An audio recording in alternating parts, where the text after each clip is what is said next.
Estamos em uma série de mensagens sobre reafirmação e temos visto que reafirmação é a ação de continuar assegurando a verdade dita, independente do tempo, circunstâncias e propostas.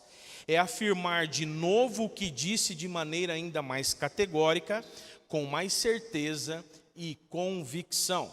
E a partir de hoje, até o último final de semana de maio, nós começaremos a reafirmar que é possível ter uma família saudável num contexto doente e cheio de contaminação. Vamos ler juntos? 1, 2, 3. É possível num contexto e cheio de contaminação. Todo mundo junto. 1, 2, 3. É possível ter uma família saudável num contexto doente e cheio de contaminação. E a proposta da palavra de Deus para nós nesta manhã é que nós sejamos cada vez mais parecidos com eles na questão da vivência. Eu não quero que essa temática no mês de maio seja apenas para cumprir tabela ou continuar a série. Eu quero, por meio da autoridade da palavra do Senhor, que haja uma vivência, que nós sejamos desafiados e coloquemos em prática tudo isso. E hoje, aqui pela manhã, nós iremos reafirmar o perdão dentro de nossas casas. Nós iremos reafirmar o perdão dentro de nossas casas. Os irmãos sabem, tem algumas pessoas mais novas aqui, eu tenho uma experiência muito marcante com relação à questão do perdão. Um membro aqui da nossa igreja, ela passou mal um tempo e foi diagnosticada com câncer, a Rose. E a Rose, infelizmente, ela veio a falecer. Eu tive a oportunidade de falar no velório dela, de forma bem resumida, porque eu já contei várias vezes, mas é a minha experiência e por onde passo, eu ressalto, eu expresso isso, porque foi algo muito marcante na minha vida. A Rose, ela veio a falecer e ali no velório eu dei uma palavra, o Senhor me conduziu e naquele exato momento houve um quebrantamento ali da família, os irmãos. E naquele exato momento os irmãos compartilharam que há 9 anos, irmãos, 9 anos eles não se falavam. E foi justo no momento de morte, naquele momento de angústia, que houve a reconciliação. E aquilo foi uma das coisas mais marcantes da minha vida. E eu quero, juntamente com os irmãos, dizer que nós precisamos reafirmar o perdão dentro de nossas casas. Nós não podemos deixar passar isso daí. E eu quero começar agora pela manhã com algumas perguntas. Por exemplo, será que nossas famílias estão vivendo o perdão? O que vocês acham? Será que as famílias que nós conhecemos, as famílias dentro das igrejas, elas estão vivendo o perdão? Será que nossas famílias entendem a dinâmica do perdão? O que o perdão propõe e faz? O que acontece quando ele é vivido? Será que as famílias, crentes em Cristo Jesus, entendem isso? E por fim, por que perdoar e para que perdoar? Nós iremos nessa manhã e logo mais à noite falar sobre isso. Essa semana eu passei por uma experiência muito marcante. Eu estava falando aqui com o Robson e Marquinhos, no nosso grupo de mentoria, um pastor falou: olha, eu quero compartilhar algo com vocês. E nesse compartilhamento a gente fica um pouco apreensivo, né? Porque ele falou: eu preciso confessar algo. E aquilo o que pode ser? A sua mente já é tomada por fantasmas. E ele disse assim: olha, eu tenho pregado no púlpito, mas faz 1 ano e meio que eu não converso com meu filho. Nós tivemos um desconforto, e há 1 ano e meio nós não conversamos.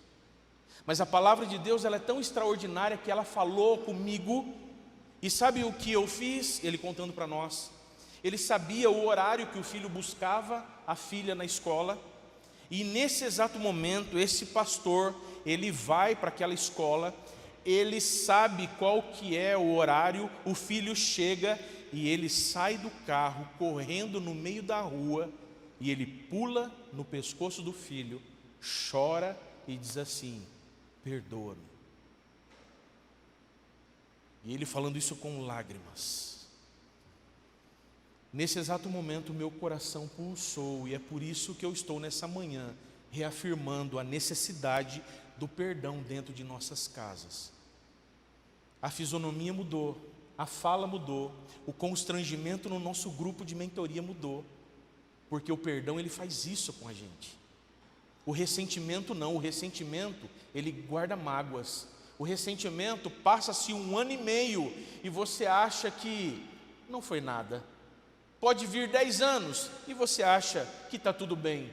9 anos e está tudo bem. A gente não pode permitir isso, nós temos que olhar para a necessidade do perdão. E Efésios capítulo 4, versículo 32 diz: sejam bondosos e compassivos uns para com os outros, perdoando-se mutuamente, assim como Deus perdoou vocês em Cristo.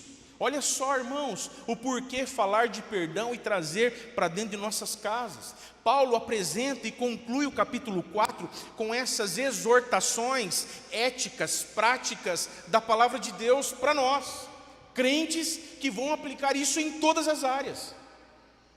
Exortações que a família de Deus, a igreja, a família lá, papai, mamãe e filhos, precisam viver. E precisam viver com rapidez, irmãos, porque o tempo voa. E é o que eu tenho pregado nesse púlpito: nós não podemos perder mais tempo. Pois o que nos diferencia dos que não fazem parte da família cristã, ou que não creem em Cristo Jesus, é justamente esse ensinamento do perdão. Isso aqui faz toda a diferença. Quem não aceita Jesus, quem não crê em Jesus, ficar 9, 10 anos ou deletar a pessoa, e olha que nós estamos num ambiente, num contexto de dislike constante, é muito fácil, é tranquilo, não tem problema.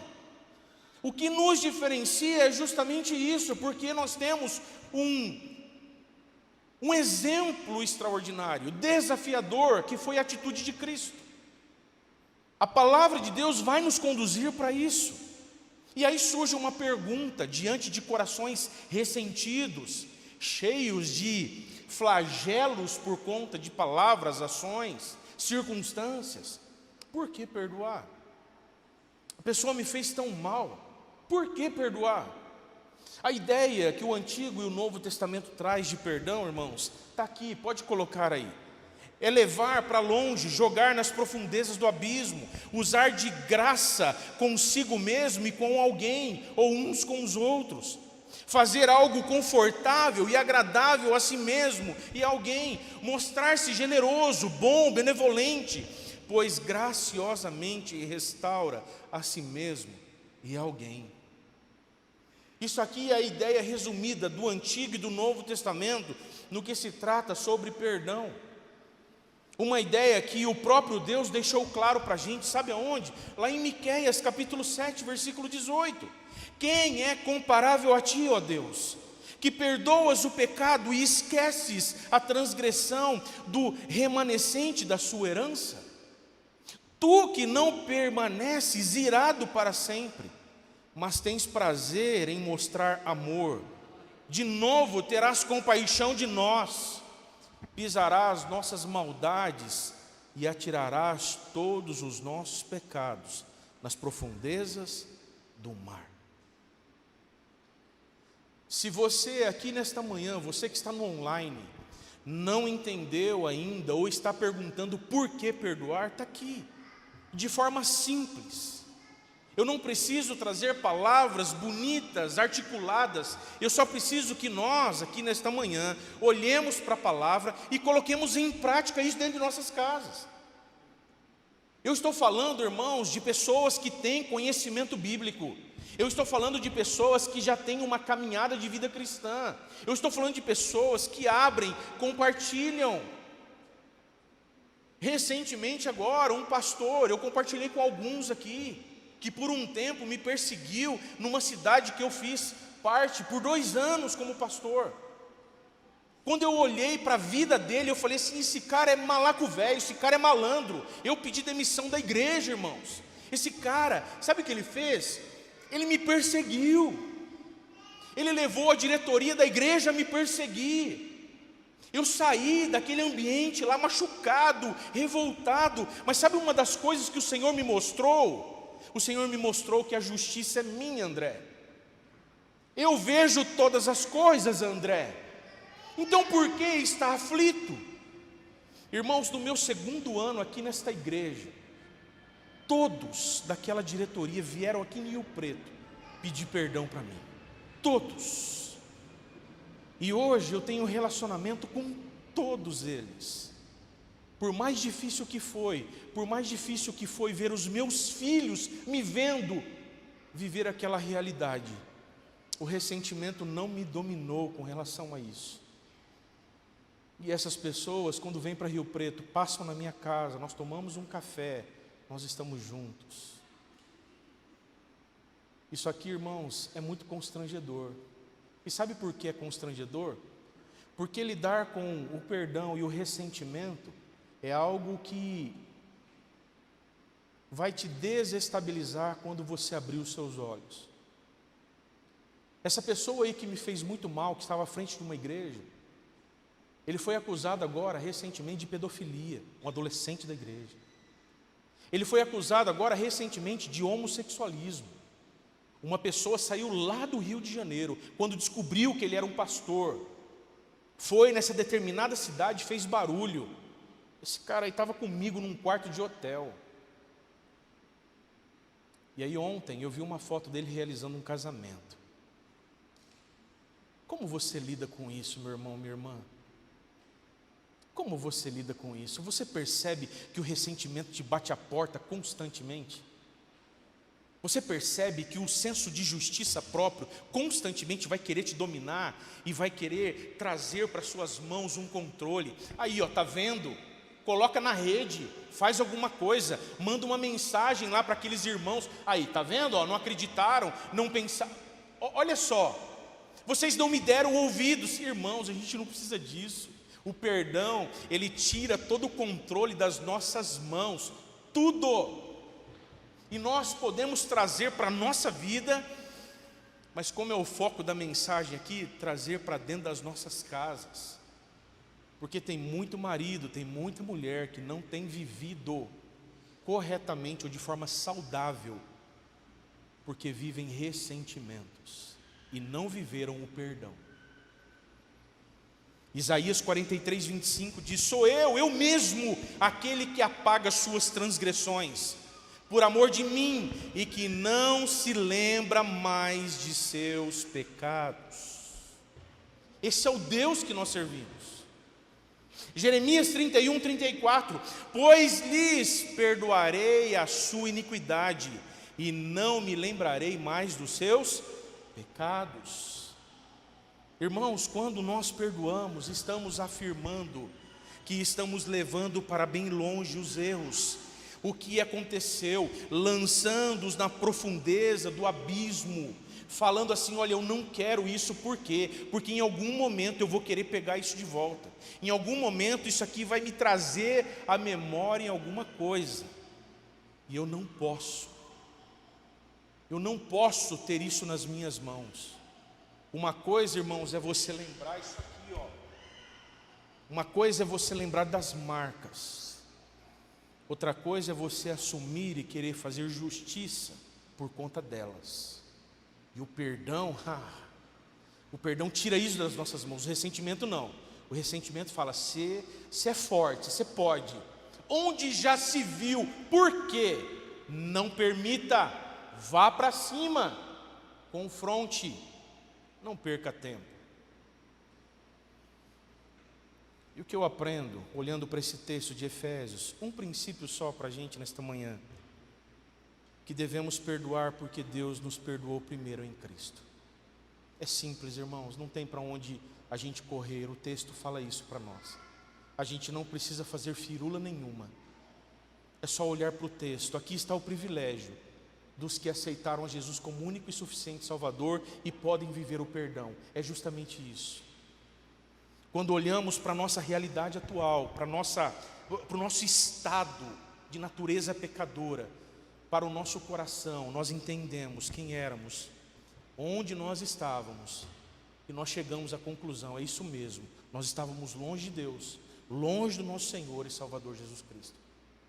E essa mesma palavra vai dizer, Efésios capítulo 2, versículo 1 em diante: estávamos mortos em nossos delitos e pecados, nos quais andávamos segundo o curso desse mundo, segundo o príncipe das potestades do ar, do espírito que agora opera nos filhos da desobediência, entre os quais todos nós também antes andávamos nos desejos da nossa carne, fazendo a vontade da carne e dos pensamentos, e éramos por natureza filhos da ira, como também os demais. Assim nós estávamos, irmãos. Essa era a situação minha e sua. Falar ou viver o perdão na perspectiva de um Deus que faz todas as coisas é justamente isso aqui. Olhar para a questão do ressentimento e não permitir que ele te domine, mas olhar para o perdão e falar assim: esse aqui é o caminho que eu preciso. É fácil? Não, não é fácil.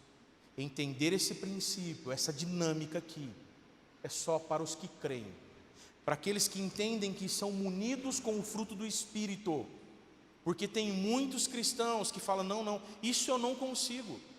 Eu não sei se você já lidou, irmãos, eu já tive a oportunidade de lidar com pessoas assim: pastor, olha, isso aqui eu faço, mas se isso aqui acontecer, esquece. Se isso aqui acontecer, não tem perdão. Se isso aqui acontecer, já é Elvis. Você já ouviu pessoas dizerem isso? Eu já ouvi. Irmãos, eu quero confessar de púlpito aqui que essa questão do ressentimento sempre bateu a minha porta. Sempre bateu a minha porta. Eu vou ser sincero para os irmãos, porque essa mensagem aqui, ela veio de Deus para confrontar o meu coração essa semana. Eu estava falando para o Marquinhos e para o Robson. Eu falei: Deus, o que o Senhor quer nos conduzir nessa pegada de reafirmação? E essa semana foi confronto em cima de confronto, testemunho em cima de testemunho. Mas isso não para mostrar o outro, mas para mostrar e revelar o meu coração. Mostrar o meu coração. Você acha que é fácil lidar com isso? Não é fácil, é um desafio. Mas nós, crentes em Cristo Jesus, nós podemos sim enfrentar essa questão terrível do ressentimento e vivermos o perdão em nossas vidas, irmãos. Muitas pessoas não perdoam hoje porque ainda não entenderam essa dinâmica, que são munidos com o fruto do Espírito e com a capacidade, tudo aquilo que nós precisamos para enfrentar, e mais, o Senhor deixou claro que estaria conosco até o fim dos tempos. Nós estamos munidos de tudo isso. Pais que não conversam com seus filhos, como esse exemplo essa semana, falta de perdão dentro de casa, relacionamento quebrados. Irmãos, tem casais, desculpa a franqueza aqui, tem casais que só fazem sexo. Quando fazem, mas não tem mais diálogo.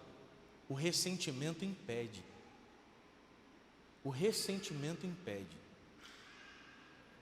Sabem que se não fizer isso aqui, pode agravar, vir aí uma traição, um escândalo maior, então se submetem a isso. Olha só a situação que nós chegamos.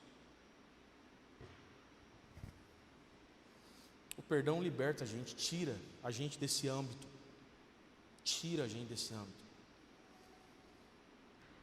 O perdão é usar graça consigo mesmo e com o outro.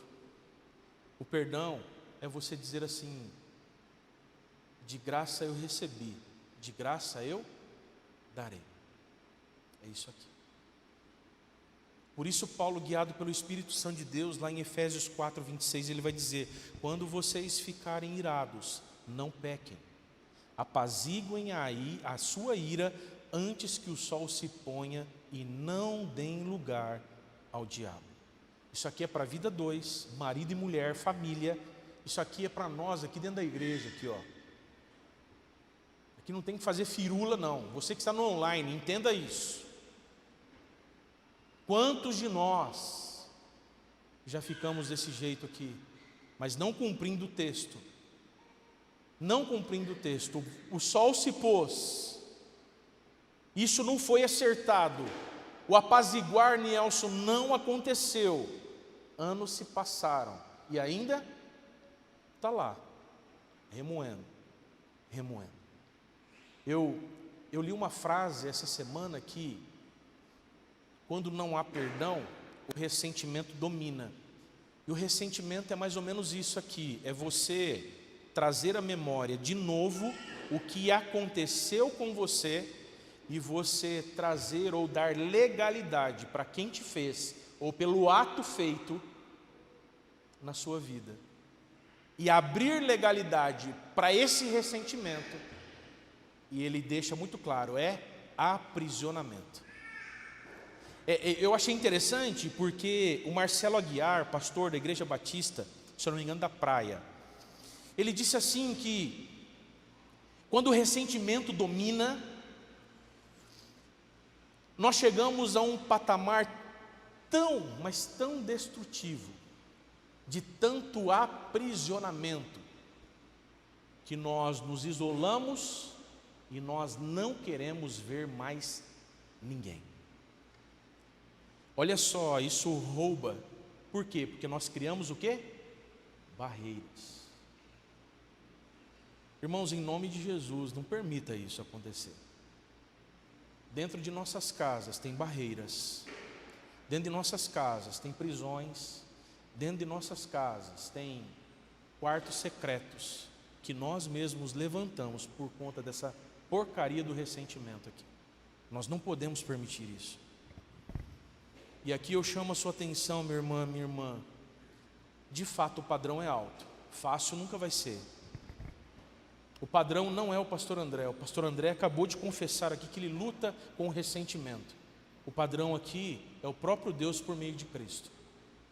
É o próprio Deus encarnado quando Ele está ali na cruz e fala assim: Pai, perdoa-lhes, pois não sabem o que fazem. Que padrão alto, irmãos, que padrão. É o que está lá em Mateus capítulo 5, versículo 48. Portanto, sejam perfeitos como perfeito é o Pai celestial de vocês.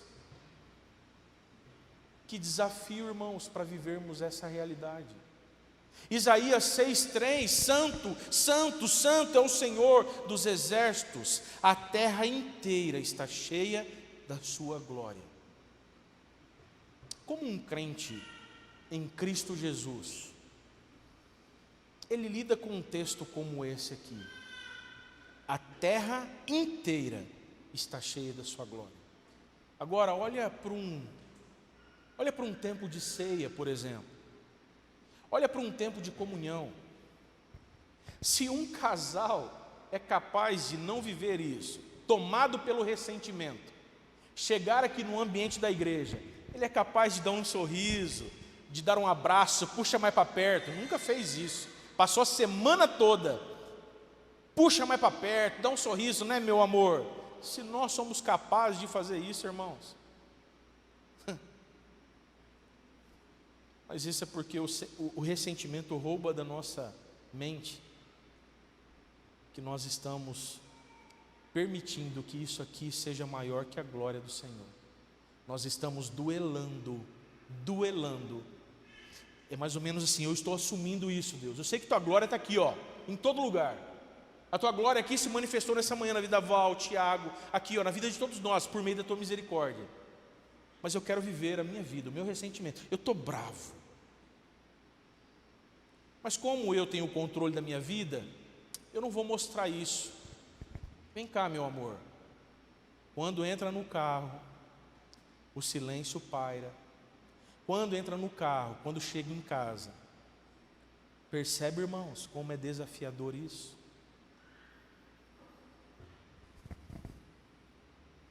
Isso aqui precisa nos constranger. E por quê?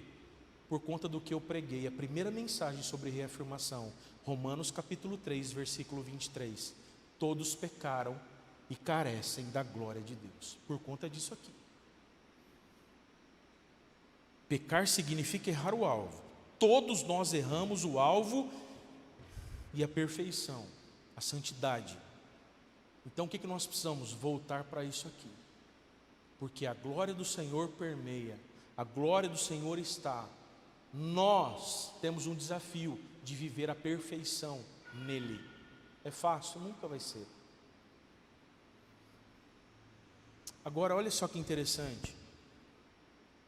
Versículo 4 vai dizer assim: mas Deus, sendo rico em misericórdia, pelo seu muito amor com que nos amou. Olha só que interessante. Mas Deus, sendo rico em misericórdia, pelo seu muito amor com que nos amou. Olha o versículo 5. Duas questões extraordinárias para a gente viver. Primeiro, Ele nos vivificou, trouxe vida juntamente com Cristo. Segunda coisa, o que Ele fez? Nos ressuscitou juntamente com Ele, e com Ele nos faz sentar nas regiões celestiais em Cristo Jesus. Vida não quer dizer garantia de céu. Vida, garantia de viver esse tempo aqui. Como o texto diz, o Senhor olha para justos e injustos, dá lá a chuva, o sol. Mas olha que lindo no texto. Nos ressuscitou juntamente com Cristo. Eu preguei na quarta-feira aqui, irmãos, que Cristo e a ressurreição, quando entendido, a gente pode viver muito bem seguro. Porque o que garante a nossa vida no céu, que garante a nossa vida no crer em Jesus, numa perspectiva futura, ou agora, se o fôlego de vida ceifar, é justamente o quê? A ressurreição. E o que o texto diz? Que juntamente com Ele, e com Ele nos fez sentar nas regiões celestiais em Cristo Jesus. E com qual propósito isso? Qual que é o propósito de tudo isso? O texto vai dizer, versículos 7 a 9, para mostrar nos séculos vindouros a suprema riqueza da sua graça, pela sua bondade para conosco em Cristo Jesus, porque pela graça sois salvos por meio da fé, e isto não vem de vós, é dom de Deus, não vem das obras, para que ninguém se glorie. Por isso, irmãos, eu encerro te levando a pensar, nós devemos perdoar. Nós devemos perdoar. A palavra de Deus quanto ao perdão, ela não faz rodeio. A palavra de Deus, ela é direta e clara. Se não perdoarmos, Deus também não nos perdoará. Se não perdoarmos, Deus também não perdoará. Esse ensino aqui de forma muito direta, clara, bíblico, está aí nas nossas Bíblias. Basta nós olharmos para Mateus capítulo 6, versículo 14. Se perdoarem as ofensas uns dos outros, o Pai Celestial também lhes perdoará. Mas se não perdoarem uns aos outros, o Pai Celestial não lhes perdoará as ofensas.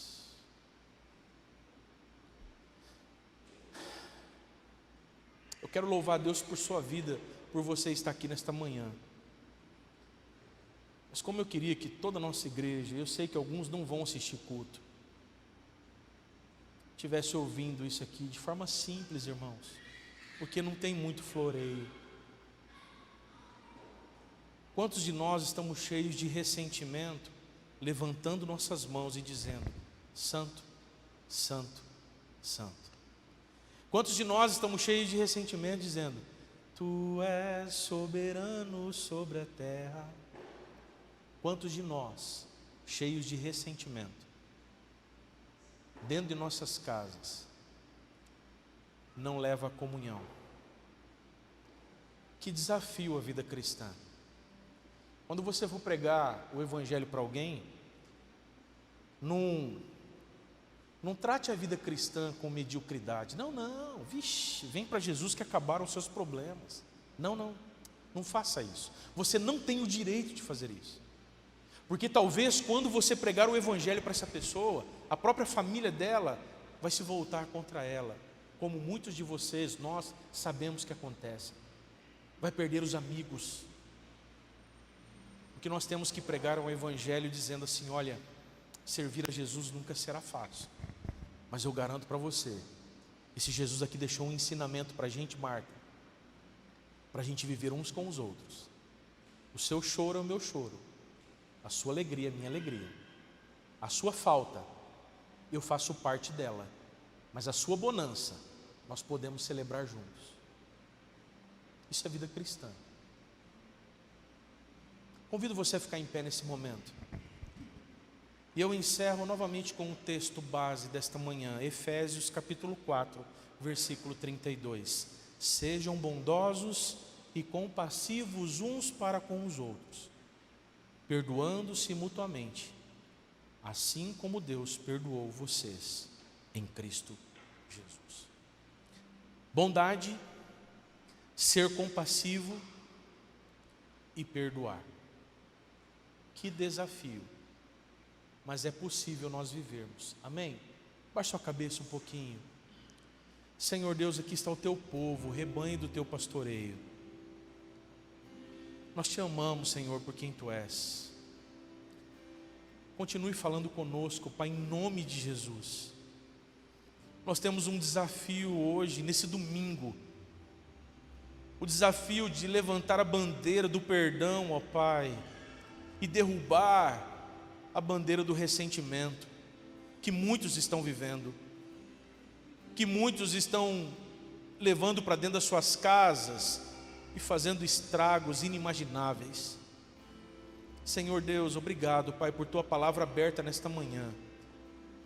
Nos dê liberdade, Senhor, para continuarmos confrontando os nossos corações, a nossa mente, em nome de Jesus.